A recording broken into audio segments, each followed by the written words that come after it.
And we want to go back and take a live look right now at Nanjing, where the country is remembering the 77th anniversary of that massacre that happened, where more than 300,000 Nanjing residents were brutally killed, many others raped or tortured.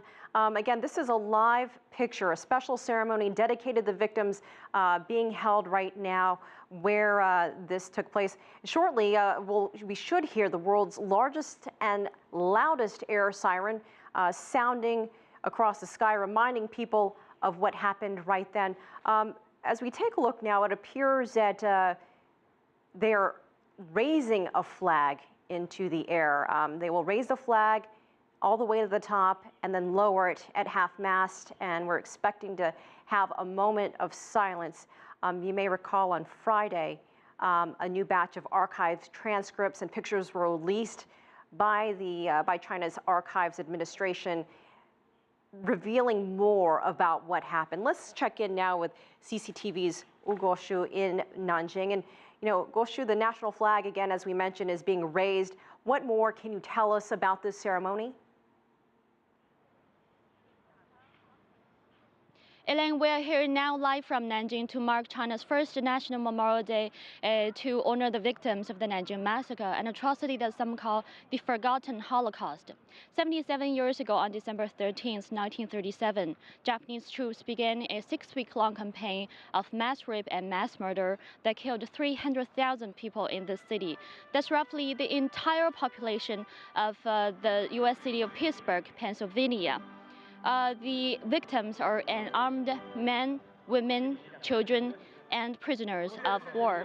Earlier this year, China's top legislature designated December 13th to be a national memorial day for the victims of the massacre, and the major ceremony will be held here in the Nanjing Massacre Memorial Hall.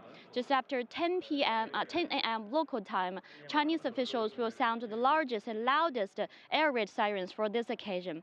As you can see behind me, on hand for the ceremony will be the honor guards of China's Army, the Air Force, and Navy. As the national anthem plays, the flag will be raised to the top of the flagpole for several seconds and then be lowered silently to half-mast.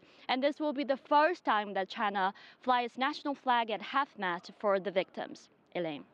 And Guoshu, what else will be happening during the ceremony? You mentioned the national anthem. I thought I heard a few notes of that a few moments ago. What else will be taking place? Well, there have been many ceremonies before, but this time it's going to be much larger. And in about 3 hours, the National Memorial Ceremony will take place here in this square, and Chinese President Xi Jinping will deliver a speech. Also, he will unveil a memorial ding, which is a tripod, a important ceremonial vessel to honor the victims. He will unveil the ding, the memorial vessel, with a survivor of the massacre and also a descendant of one of the victims. Also, this memorial hall will host 3 events throughout the day, including a gathering of religious groups from China, Japan, and Korea.